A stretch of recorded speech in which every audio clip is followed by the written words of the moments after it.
Si cette démo était un film, son titre serait peut-être Le germe discret de la semencerie. On n'a pas de duo avec un chef sur cette scène, comme vous pouvez le voir, car les deux intervenants suivants ont beaucoup de choses à dire. Avec eux, on repart du sous-sol, on revient au stade séminal, on va en prendre de la graine.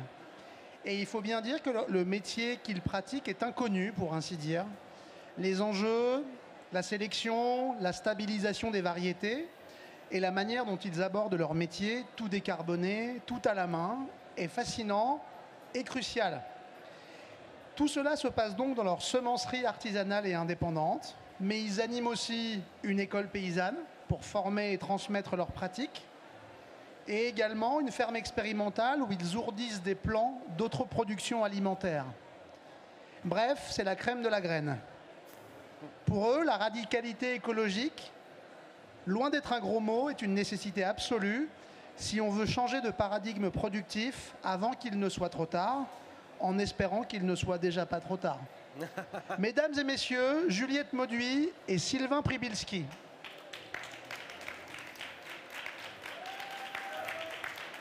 Bonjour, bonjour. Eh ben, comment ça va la ferme sans nom? Super bien. Super.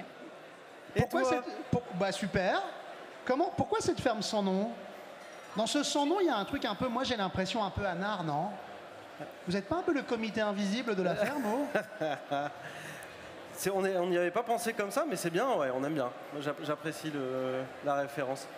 Ouais. Alors en quoi ça consiste cette ferme sans nom? Eh ben, de quoi on va parler là? Comme tu l'as très bien dit, nous on a monté donc avec Juliette en 2020, on a monté une ferme qui est un projet triptyque. Donc il y a 3 volets à ce projet. Le volet numéro 1, c'est qu'on a monté une ferme vivrière. Donc c'est une toute petite ferme. L'objectif, c'est d'autoproduire la plus grande partie possible de notre alimentation et de notre énergie. Donc ça, c'est un boulot qu'on fait tous les jours de l'année, 365 jours par an, sauf le jour où on vient à Paris pour Omnivore. Et c'est un boulot pour lequel on n'est pas payé. Ça, c'est pas une activité économique, c'est une activité qui nous nourrit nous. Le deuxième volet de la ferme est... Et vous produisez de quoi vous nourrir vous? Ouais. En grande partie vos végétaux et vos fruits, vos céréales? Alors, pas nos céréales. Les céréales, on recommence cette année. Et vous nourrissez d'autres personnes que vous? Des amis, des voisins? Vous avez un réseau? Les potes qui viennent, les potes qui passent. Après, on échange avec des gens qui font d'autres productions. Toi, si tu viens. Voilà. Moi, avec plaisir. Mais je veux dire, c'est une ferme qui vous nourrit vous et un peu plus, quoi. Ça commence à être un peu un réseau nourricier un peu élargi. Ouais, on échange avec des potes du coin qui font des choses qu'on fait pas forcément, genre on échange du cochon contre du mouton, etc., etc. Nous, on fait aujourd'hui dans la ferme nourricière, on élève nos animaux, on élève des oies et des poules, on élève des cochons en collectif avec un pote, Clément, qui a un site qui est plus adapté aux cochons que le nôtre. On essaie d'élever des races anciennes. Tout ça, on le fait en autoproduction. Nous, évidemment, comme on est semencier, ça, on va y venir, on autoproduit 100% de nos légumes et on va vers, effectivement, la céréale, ou en tout cas, on va dire de manière générale, les glucides, les calories. D'un côté, sur justement des plantes annuelles qui peuvent être les céréales, et de l'autre côté, sur des plantes pérennes qui sont plutôt les arbres. Donc, on a planté un nombre incontable d'arbres, des châtaigniers, des noyers, des noisetiers, pour aller produire la calorie sur des plantes pérennes en fait. Je crois que j'ai oublié de dire que vous êtes en Normandie. Oui, on est en Où exactement? En Suisse normande. Ouais. Alors, oui, ça existe. Ça existe. Il y a donc une Suisse en Normandie. Il y a une petite Suisse en Normandie, ça s'appelle la Suisse normande parce que c'est un coin qui est très très vallonné. Ce qui fait aussi qu'il y a un intérêt évident, c'est que comme c'est très vallonné, il n'y a pas pu avoir une agriculture industrielle massifiée à ce point-là. Donc il y a beaucoup de gens qui implantent des grands champs de maïs, etc. Mais ça reste rien du tout par rapport aux zones un peu plates qu'on peut avoir autour de Caen ou autour d'Argentan. La deuxième partie de le deuxième volet de notre ferme, c'est la semencerie artisanale. Donc on est semencier. Donc pour cette partie-là, en fait, nous, notre boulot, c'est produire de la semence pour des jardiniers amateurs. Donc le type de sachet que vous pouvez voir en jardinerie ou commander sur internet, c'est des sachets avec des quantités pour les petits jardins. Et donc nous, ce qu'on fait, c'est que, comme tu le disais, on est une semencerie. En fait, en vrai, on est la première semencerie artisanale indépendante de Normandie, parce que tous les semenciers sont dans le sud, et la plupart des semenciers ne sont pas indépendants, c'est-à-dire qu'ils revendent leur production à des grosses enseignes qui revendent ensuite les sachets. Nous, ce qu'on voulait faire, c'était adapter les variétés qu'on produit à notre terroir et à être surtout cultivées au nord de la Loire, parce qu'en général, ce n'est pas le cas. Et du coup, c'est hyper important pour nous d'être autodistributeurs, parce que si on vendait nos lots à des grosses enseignes, ils les remélangerait avec des trucs faits à Avignon, dans l'Est, etc. Et on n'aurait plus cette adaptation au terroir. Ouais, parce qu'il y a quand même une question, voire un problème, avec les semences et l'industrie. Une captation par l'industrie, une obligation de racheter les mêmes semences. Parfois, on voit des races anciennes, enfin, ou des espèces anciennes de semences qui sont interdites carrément à la plantation. Qu'est-ce qui se passe? Enfin, comment ça marche cette histoire? Il y a aussi un peu un combat contre l'industrie chez vous, non? Complètement. En fait, c'est là que nous, on insiste vraiment sur le fait qu'on produit des semences paysannes. Et je pense qu'il faut revenir à la définition de ce que c'est que les semences paysannes. Et pour ça, il faut faire un énorme saut dans le temps. Il faut revenir au moins à 30 000 ans en arrière. C'est-à-dire qu'il y a 30 000 ans, les humains, les groupes humains ont décidé de se sédentariser et de quitter ce modèle en fait de chasseurs-cueilleurs et de s'installer dans un territoire. Et en s'installant dans ce territoire-là, il s'est dit il va falloir que je produise ma propre bouffe sur place, chez moi, dans ma famille, dans mon foyer ou avec les autres humains qui m'accompagnaient dans ce voyage. C'est la sédentarisation, quoi. Exactement. Et à ce moment-là, ils ont observé, parce que un des gros boulots quand même de semencier, c'est l'observation du vivant. Donc ils ont observé leur environnement, ils ont été chercher des graines, ils ont déjà sélectionné en allant chercher des graines dans la nature et qu'ils ont domestiquées. Donc ce qu'on a aujourd'hui en fait comme semence et comme légumes potagers, c'est une histoire de millénaires de sélection, de domestication des plantes.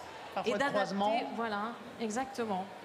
Et donc, pour nourrir sa famille ou son groupe humain qui était à proximité, quoi. Donc, en fait, il y a une relation très, très, très, très forte entre l'humain et la semence. Et après, les histoires de sélection et de création variétale, et là, on est plus dans le secteur de la cuisine, c'est qu'en fait, l'humain, il aime bien manger, il trouve du plaisir à manger. Et si aujourd'hui, on a autant de variétés de légumes, c'est par amour de cette cuisine et de partager le repas ensemble. Et c'est des années de sélection, d'observation, de particularités qui sortaient des légumes et qui ont été favorisées par la sélection génétique. Et ainsi de suite, d'année en année, d'année en année. On a cette richesse en fait aujourd'hui. Et ça, c'est grâce aux paysans semenciers. Et ce qui fait complètement contraste avec les semences industrielles, et les semences qu'on trouve beaucoup, c'est qu'on a contraint les plantes à avoir des caractères qui n'ont rien à voir avec le goût, qui ont à voir avec l'homogénéité, alors que les semences paysannes, on fait des semences population. Ce qu'on appelle des semences population, c'est qu'on reconnaît la variété, mais au sein de la variété, il y a plein de particularités qui vont faire qu'elles ne sont pas toutes pareilles, que les goûts sont un peu différents, mais voilà, on essaye quand même d'avoir un brassage génétique. Ce n'est pas du tout le cas dans les semences industrielles. C'est la seule chose qu'on leur demande, c'est d'être calibré, homogène. Toujours la même. Et toujours la même. C'est une logique industrielle appliquée Exactement. à la nature. Toutes les voitures qui sont d'usine se ressemblent, donc il faut que tous les grains de blé se ressemblent. C'est ça. Et donc on a une logique du même démultipliable à l'infini. Tout à fait. Mais le problème de ça, c'est qu'on a une érosion génétique. C'est qu'on leur demande rien d'autre, elles n'apprennent rien. Or, nos semences, elles sont vivantes. C'est du patrimoine matériel, mais c'est du patrimoine immatériel. C'est de l'intelligence du vivant. Exactement. Ouais. C'est-à-dire que génération après génération, ces plantes, elles accumulent des informations sur leur environnement. Et de génération en génération, ça se transmet. Et donc, c'est aussi ça le travail d'adaptation du semencier, c'est de faire apprendre ensemble. Enfin, on apprend ensemble, on coévolue ensemble. Et quel genre de semences vous produisez? Qu'on donne une idée un peu au public de quel type de plantes, quel type de céréales? Est-ce que vous en avez certaines que vous produisez davantage? Aujourd'hui, pardon.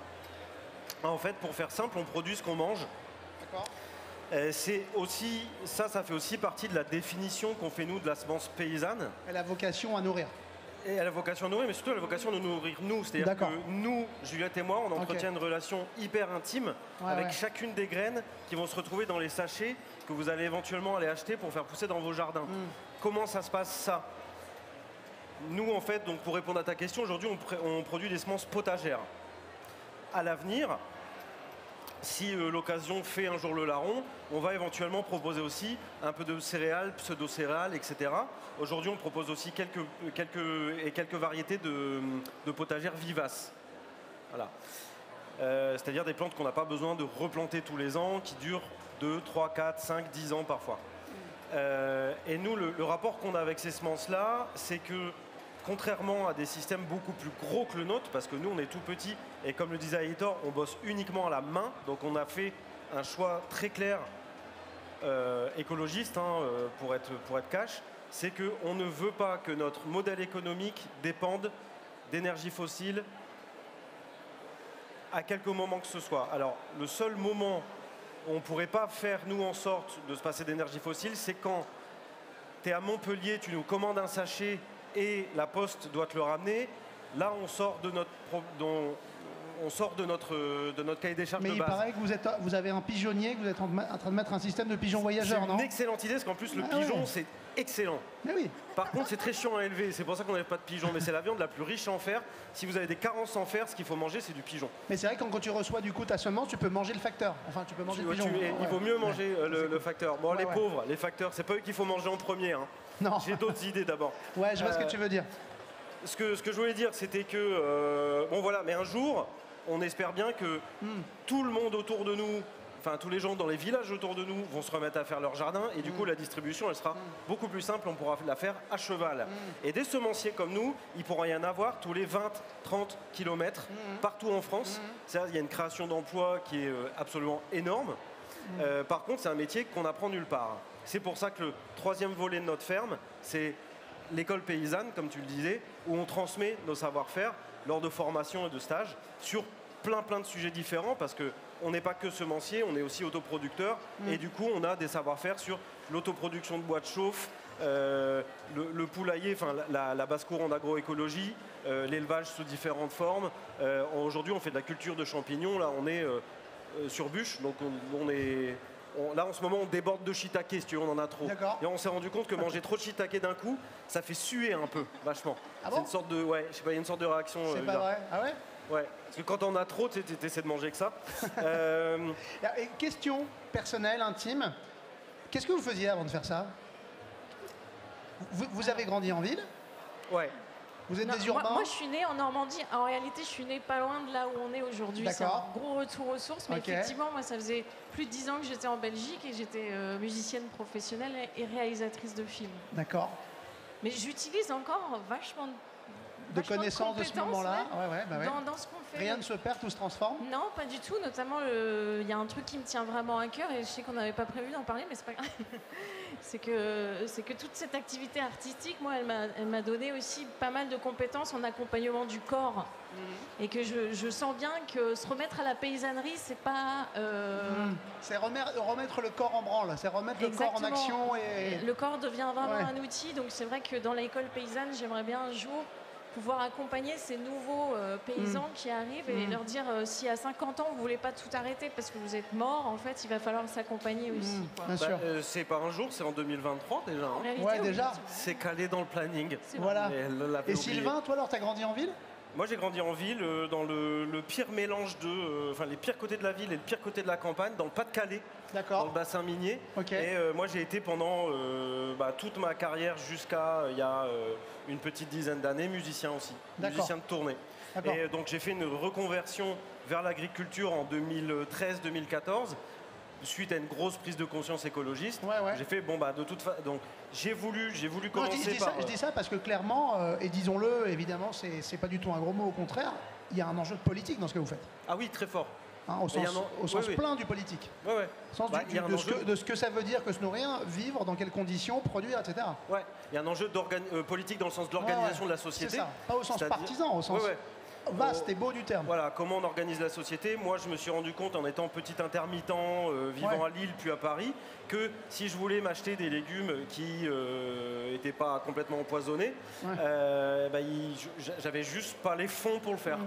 Et c'est là que j'ai switché. Je me suis dit, faut autoproduire, faut le faire. Je me suis fait embaucher sur une ferme bourguignonne, qui est aussi une ferme auberge qui est assez reconnue. Et c'est là-bas, d'ailleurs, que j'ai fait le raccord entre l'agriculture et la cuisine, c'est-à-dire que c'était un endroit où moi je suis devenu là-bas maraîcher et éleveur, et je produisais pour des chefs. D'accord. Voilà. Donc, je produisais pour des chefs étoilés, des chefs pas étoilés. Je suis venu un jour livrer un petit porcelet parce que Chronofresh il y avait grève ou il y avait un problème. Je suis venu livrer un petit porcelet dans un carton à Bruno Verjus, en train, ce qui est totalement illégal, mais on l'a fait quand même. Ouais. Entre autres choses. Et c'est là-bas que j'ai compris qu'effectivement, il y avait une recherche à faire sur le légume et sur la sélection. Et on revient là à la relation qu'on a, nous, avec nos légumes et les graines qu'on produit. C'est que Juliette et moi, quand on sélectionne sur un certain nombre de critères. Alors quand on dit qu'on sélectionne, c'est que pour faire nos populations, c'est-à-dire les légumes qu'on garde pour produire de la graine avec, on veut que la génétique qui soit dans ces légumes-là, elle ait un certain nombre de caractères. Et ces caractères, nous, en choisissant certains et pas d'autres, on va essayer de les favoriser. Au départ, on choisit une variété qui est excellente. Par exemple, on fait de la carotte blanche des Vosges. Nous, on considère que c'est une carotte qui est au top, c'est une carotte qui a beaucoup de matière sèche, qui se tient super bien à la cuisson au four, qui est vraiment excellente. De base, la variété est super. Sauf que nous, quand on est allé récupérer de la semence, on a essayé de prendre le plus de diversité, le plus de sources possible de cette semence. On a cultivé. Et quand on récolte nos lots de carottes, on se retrouve avec des carottes dont on sait, parmi elles, il y en a qui sont moins bonnes que les autres. Comment on fait, à ton avis, pour faire en sorte que les carottes qu'on va mettre à la graine, il n'y ait que des super bonnes là-dedans? Eh ben, on les goûte, une par une. Ah ouais, d'accord, c'est ce que j'allais proposer, ça m'a l'air pas mal comme solution. Donc, on doit, nous, prendre une toute petite partie, une micro-tranche de carotte dans la carotte. Vous faites du carottage de carotte? On carotte la carotte, exactement. Et hop. Et c'est parti. C'est celle de Juliette, normalement, celle-là. On carotte un petit bout de la carotte. Ce petit carottage, on se le divise en deux, parce qu'on est deux bouches. On goûte chaque carotte individuellement, 150, 200, 300 carottes. Ah, donc vous êtes des palais légumiers aguerris, là. Ah, il faut. Alors, là, vous êtes au taquet. Nous, on fait tout ça pour la bouffe. C'est-à-dire que ça ne nous intéresse pas. Ouais. Vous savez, je ne sais pas si vous savez, mais il y a énormément d'agriculteurs. On n'est pas là pour faire de l'agribashing, mais il y a beaucoup de producteurs, des gens qui considèrent que leur ferme, c'est juste une exploitation. Et les mecs les mecs et des nanas, qui vont élever des cochons. Ils ont un hangar avec je ne sais pas combien de cochons dedans qui sont calés pour faire tel poids, à telle date, à telle heure, avec telle bouffe, avec tel machin. Et ces gens-là, à côté de ça, tu vas les voir et tu dis, alors ton cochon, il est comment? Je sais pas, moi je le vends, ça part en camion. À côté de ça, dans un autre bout de leur ferme, ils sont 3-4 cochons pour eux. Mais c'est pas les mêmes cochons, ils mangent pas la même chose. Ils vivent pas dans les mêmes conditions. Ils vivent pas dans les mêmes conditions. Nous, le truc auquel on se tient, moi, le premier truc qui m'a choqué quand j'ai fait reconversion vers l'agriculteur, je suis devenu ouvrier agricole. Donc nous, on n'est pas... on dit qu'on était musicien, mais on n'était pas musicien à succès. Donc... on vous a reconnu, on sait que vous êtes des Daft Punk. Moi, je vous ai tout de suite reconnu.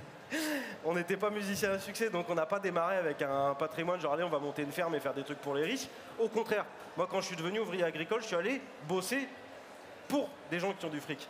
Et je me suis rendu compte que deux trucs. J'avais pas envie de bosser que pour des gens qui ont de l'argent.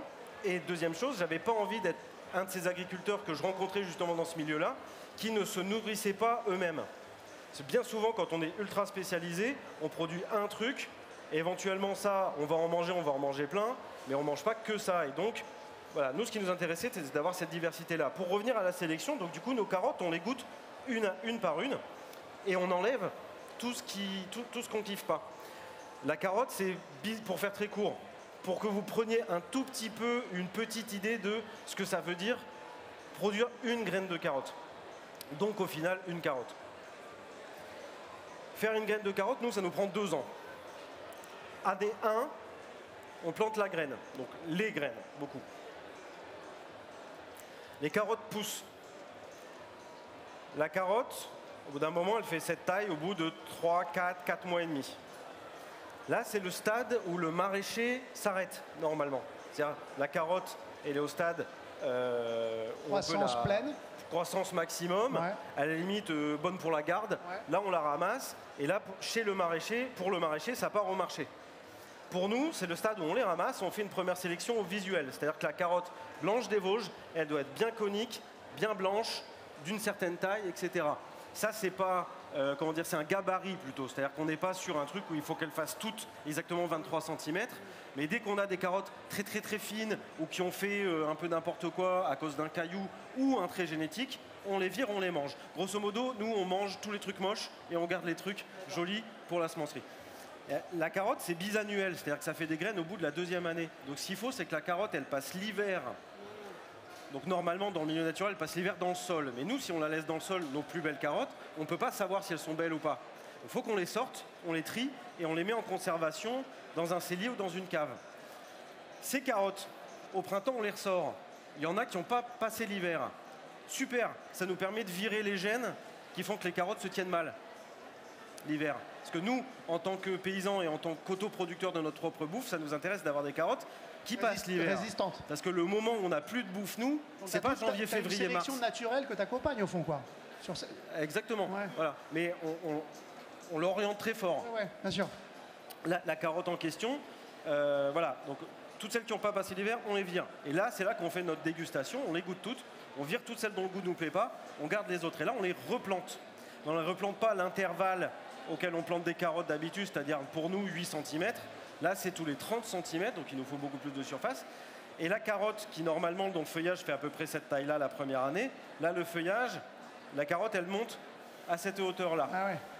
Donc nous, en fait, on bosse la plupart du temps avec la plupart des plantes dont on fait de la semence, on bosse avec des buissons.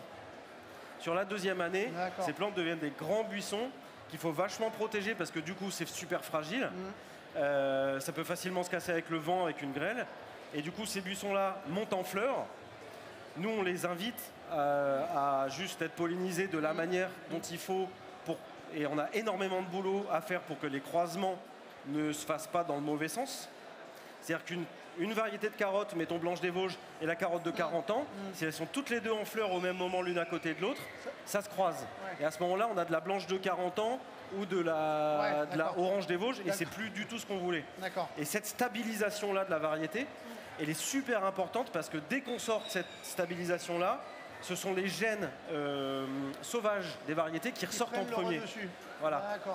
Donc c'est pour ça que le patrimoine de ces variétés qui ont été développées centaines d'années après centaines d'années par des gens qui sont passés avant nous, c'est hyper important dans un premier temps, ne serait-ce que juste de les garder en vie et de les garder stables parce qu'elles ont des super caractères. Nous, ce qu'on fait avec Juliette, en fait, c'est que par cette sélection sur différents critères, la garde, le goût, vachement, on fait de l'amélioration, quoi. Petit à petit, génération après génération, on améliore la variété pour aller vers un truc où on est sûr que, yes, c'est super bon.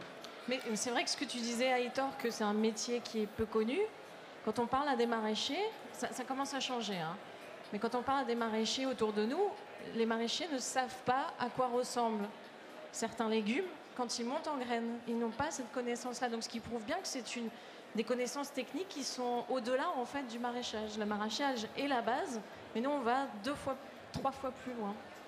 Et du coup, ce faisant... Donc c'est 3 fois plus de risques de perdre aussi nos cultures. Donc c'est vraiment quelque chose de l'observation en permanence. Passionnant. Il nous reste 5 minutes. Est-ce que vous voulez ajouter quelque chose ou est-ce qu'on donne la parole au public? Il y a sans doute des questions, j'imagine.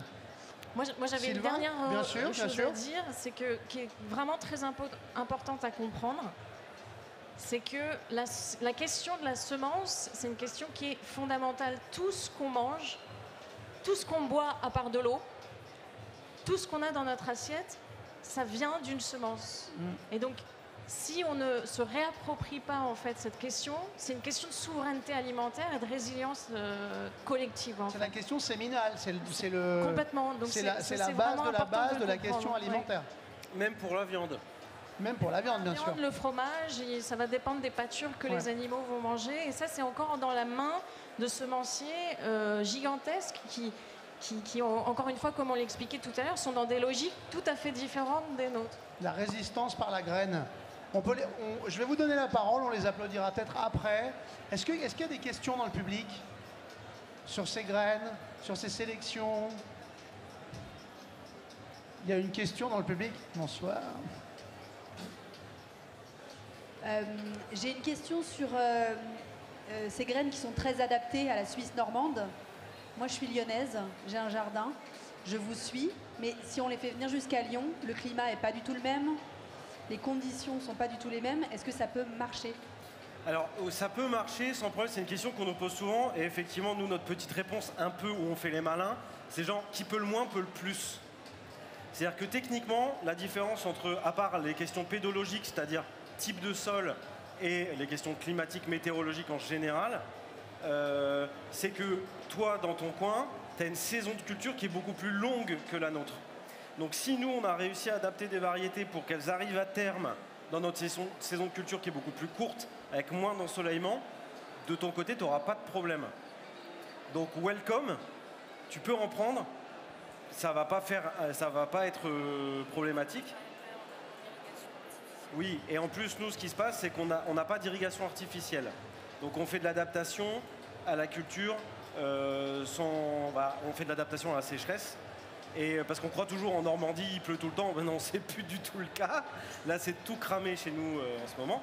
Donc il n'y a pas de problème dans ce sens-là. Après, en soi, des semenciers dans ton coin, t'en as normalement. Parce qu'ils sont tous dans le sud. Mais si tu veux booster des gens qui ont certaines pratiques plutôt que d'autres, pour le coup, pour les semences, ça marche, tu peux y aller.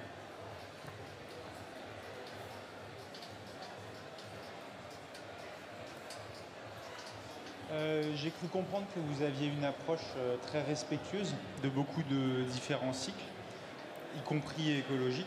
Est-ce que, vous en avez parlé, vos semences sont très fragiles au stade juste avant la récolte? Est-ce que vous avez dû développer des systèmes de protection, de filets, d'ombrage, malgré le coût que ça représente, à la fois écologique et peut-être même d'investissement? Ouais. Donc ça, c'est une question hyper importante sur laquelle on bosse beaucoup. Effectivement, comme on doit garder, comme le disait Juliette, nos plantes pendant longtemps, et qu'au stade de la graine, elle peut mettre très très longtemps à sécher, et du coup elle reste longtemps en plein champ, et du coup on peut avoir beaucoup d'attaques de ravageurs, etc., qui viennent aussi manger les graines. On essaye beaucoup de choses différentes, et on essaye de limiter, nous, au maximum du maximum possible, l'usage du plastique. Maintenant, pour certains usages, on en a quand même encore aujourd'hui besoin, et notamment sur du filet anti-insectes. Donc nous, on utilise des filets anti-insectes pour protéger les plantes. On fait des mini-tunnels sur toutes nos planches, des mini-tunnels et des grands tunnels aussi, parce que nos plantes, quand elles arrivent à 1,70 m, il faut qu'on ait aussi des grands tunnels, mais qui font 80 de large.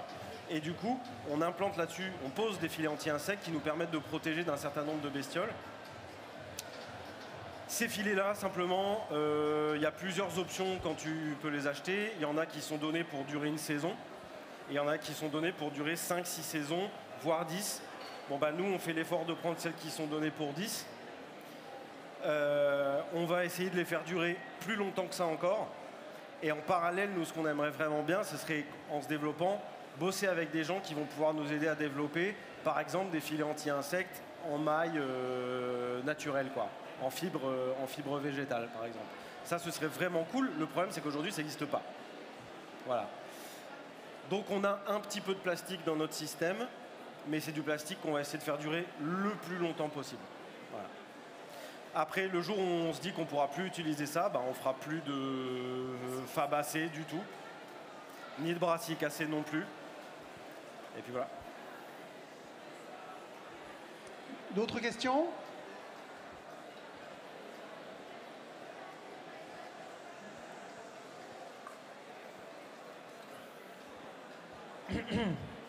Merci beaucoup pour aujourd'hui. Et c'était une question par rapport à les semences que vous récoltez qui sont bonnes à vendre. Vous devez recommencer à zéro, non, j'imagine. C'est-à-dire que vous avez votre buisson avec la carotte des Vosges qui est pour vous actuellement top et que vous pouvez commercialiser parce qu'elle est bien à manger par rapport à vos critères.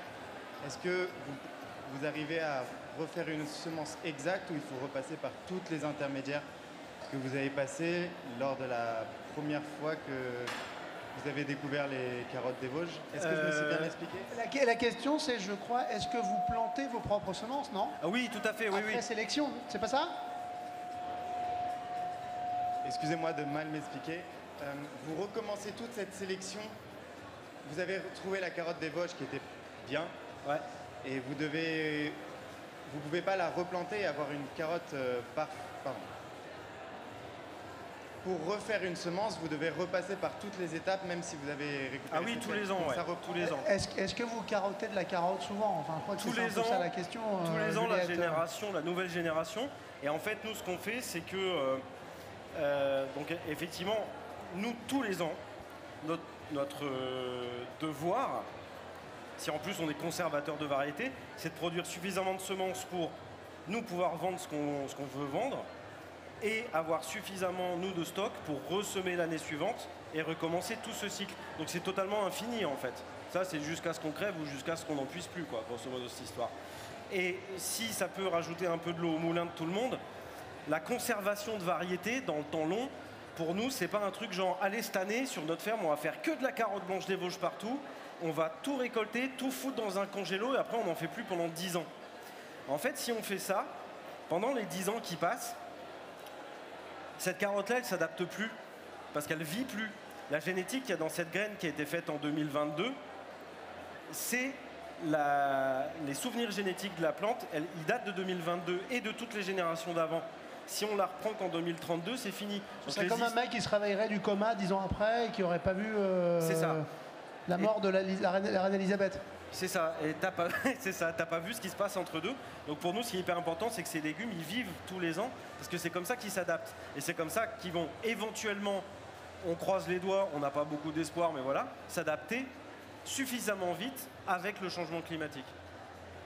Nous, on fait de la biodiversité cultivée. On ne fait pas de la biodiversité pour mettre dans un musée, dans du formol, etc. Moi, je fais souvent le parallèle avec mes cours d'histoire de l'art, d'ailleurs, si je peux faire un parallèle. Mais tu peux absolument. Si. À un moment donné, on parlait de support, de conservation. Donc, il y a eu les livres, il y a eu les disques durs, il y a les clouds maintenant. Mais s'il y a bien un truc qui défonce tout ça, c'est la tradition orale. C'est la tradition vivante, orale, qui est transmise de génération en génération. Nous, nos graines, c'est exactement la même chose. On les conserve en les cultivant génération après génération parce qu'on sait qu'il y a ce patrimoine immatériel qui se transmet, en fait. C'est l'épigénétique, en fait. Donc le meilleur moyen de conserver, c'est de cultiver encore et encore. Et pas de mettre les trucs dans un grand frigo en Norvège où ça reste là poireauté pendant 30-40 ans. Alors effectivement, un jour, tu peux ressortir 3 grains de blé et les relancer, mais ça va pas faire une semence. Voilà. Nous, on a bossé, on est allé chercher des semences auprès de conservatoires, donc des gens qui ont pris des poignées de trucs, qu'ils ont mis dans des sacs, qui les ont laissés là pendant X années. Ça marche pas.